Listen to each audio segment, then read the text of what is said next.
Estados Unidos vão suspender a sua missão de escoltar navios comerciais no Estreito de Hormuz, um dia depois de ter começado.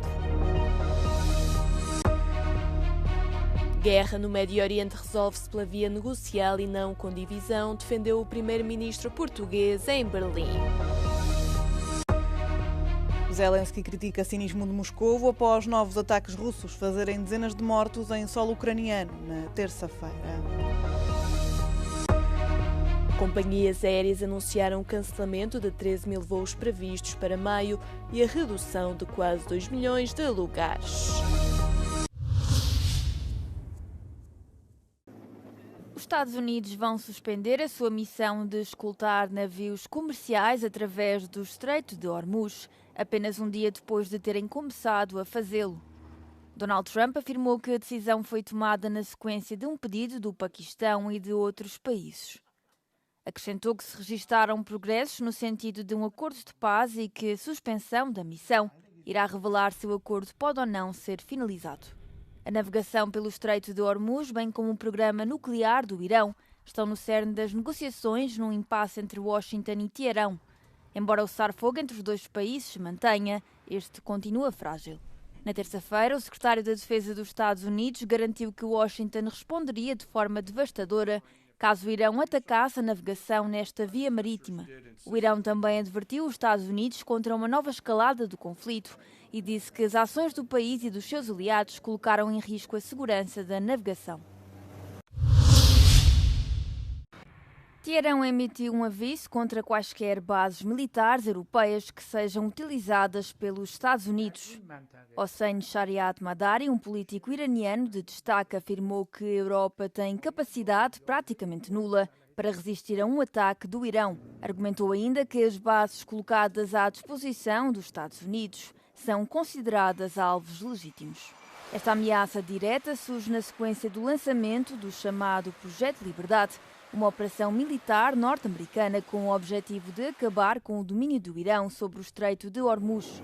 A Marinha dos Estados Unidos afirmou que os seus helicópteros já afundaram 6 lanchas iranianas que tinham como alvo cargueiros civis na via navegável. Já o presidente do Parlamento iraniano descreveu a situação no Estreito de Hormuz como intolerável para os Estados Unidos e advertiu que o seu bloqueio seria restringido. Entretanto, o conflito voltou a alastrar-se aos países vizinhos do Médio Oriente. Os Emirados Árabes Unidos relataram ter interceptado 12 mísseis balísticos só na segunda-feira, enquanto um edifício residencial em Oman foi atingido. Foram ainda relatadas explosões em instalações portuárias no sul do Irão.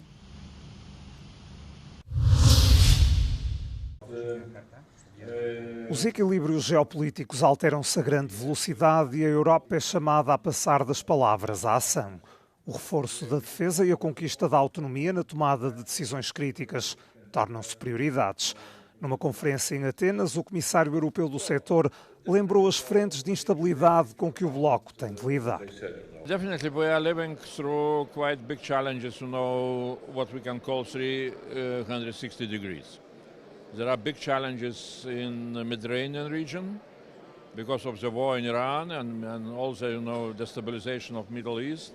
Of course, there are challenges and threats in the East because of Russian war against Ukraine.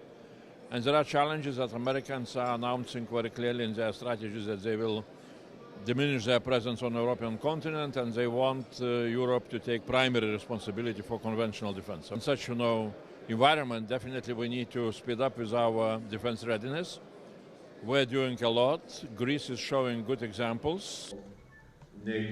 Bruxelas lança o alerta. É preciso seguir um modelo de produção em massa devido à ameaça a leste.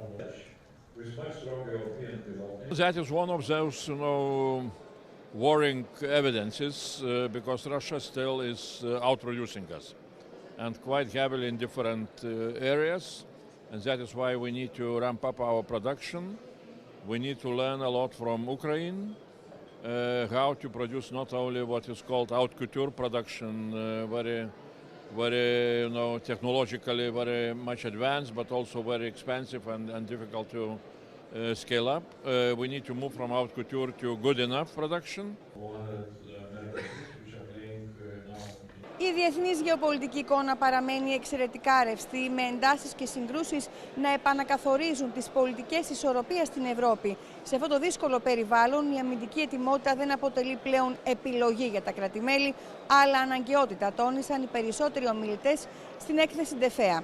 Από την Αθήνα για το Euronews, Φέη Δουλγέρη.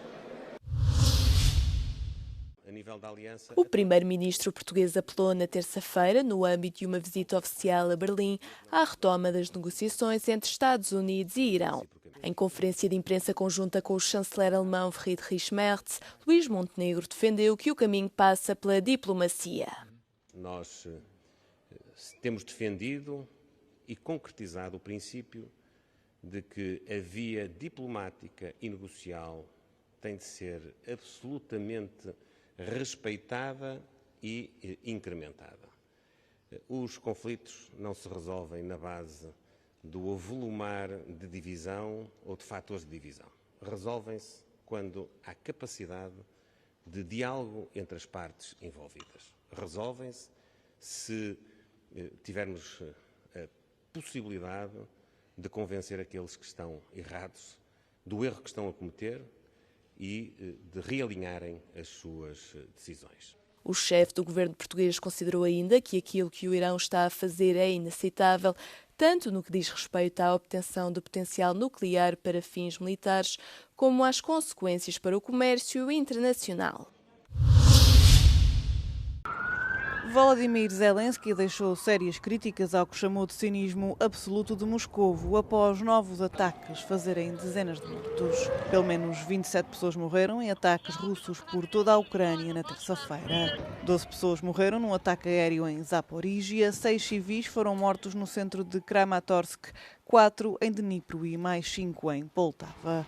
Os ataques ocorrem numa altura em que Moscovo procura um cessar-fogo para realizar o seu desfile patriótico do Dia da Vitória, a 9 de maio. Zelensky alertou que o número de mortos pode ainda aumentar, afirmando que é de um cinismo absoluto solicitar um cessar-fogo enquanto se realizam ataques com mísseis e drones todos os dias. Kiev também intensificou os seus ataques de longo alcance nas últimas 2 semanas. Um ataque com drones à cidade russa de Cheboskary fez pelo menos 2 mortos, mais de 30 pessoas terão ficado feridas. O Kremlin afirmou que não atacará a Ucrânia por ocasião do Dia da Vitória, a 9 de maio, data em que está previsto realizar um desfile sem exibição de equipamento militar, devido ao receio de ataques ucranianos. Os planos de viagem para as férias estão a sofrer um duro golpe à medida que as companhias aéreas mundiais anunciam o cancelamento de 13 mil voos previstos para maio. Segundo a empresa de aviação Cirium, as transportadoras reduziram quase 2 milhões de lugares apenas nas últimas 2 semanas. Prevê-se que esta disrupção afeta de forma particularmente grave as famílias no Reino Unido e na Europa continental durante as férias escolares no final do mês. A crise é impulsionada por uma grave escassez de combustível para a aviação associada ao conflito em curso no Médio Oriente. Desde o início da guerra, os custos do combustível mais do que duplicaram na sequência do bloqueio do Estreito de Hormuz, que cortou 1/5 do abastecimento mundial de petróleo. As principais transportadoras, incluindo a British Airways, a KLM e a Turkish Airlines, estão entre as afetadas, sendo a alemã Lufthansa uma das mais penalizadas. Já o Reino Unido anunciou uma suspensão temporária das regras relativas aos horários nos aeroportos. Isto de modo a permitir que operadoras como a British Airways reduzam os voos, sem o risco de perderem as suas posições para os rivais. O funicular da Graça, em Lisboa, foi o primeiro a reabrir 7 meses após o acidente com o elevador da Glória, que resultou na morte de 16 pessoas. Na sequência do descarrilamento, a Câmara Municipal de Lisboa suspendeu o funcionamento dos ascensores para os equipamentos serem inspecionados. Moradores e trabalhadores mostram-se satisfeitos com a notícia. A Carris, durante estes meses de encerramento, fez todos os testes possíveis. O IMT certificou o funicular e é perfeitamente seguro. Sempre foi seguro ao longo dos últimos 100 anos. Infelizmente, um acidente catastrófico parou todos os funiculares e ascensores da cidade, mas acredito que será seguro. Eu tinha um roteiro que fazia Lavra, Glória e Vica, y lamentablemente ficou muito afectado con el accidente, mas que agora, gracias a la certificación que faz el gobierno y la Cámara, voltaron en segurança. O encerramento do funicular provocou constrangimentos nos utilizadores que dependiam diariamente deste meio de transporte. O funicular era aquilo que eu usava mais desde que comecei a trabalhar aqui. Uma cidade das 7 colinas precisa de ascensores funiculares, de escadas mecânicas, de outros elevadores para a mobilidade das pessoas. Son medios de transporte que tienen más de 100 años, por lo tanto hay muchas historias que se misturan cada día y que esto vuelta a acontecer es una grasa como el barro muy importante y nos gustamos mucho. Este funicular liga a Moraria à Graça e foi inaugurado em 2024, 15 anos depois de ter começado a ser construído. Com capacidade para transportar até 14 passageiros por viagem, assegura um percurso com a duração aproximada de 1 minuto e meio. Pelo menos 9 mineiros morreram na segunda-feira após uma explosão numa mina de carvão na região central da Colômbia. De acordo com as autoridades, a explosão foi causada por um acúmulo de gás. No momento da explosão estavam 15 mineiros dentro da mina de carvão, tendo 6 sido resgatados. Donde al parecer por acumulación de gases se presenta una explosión.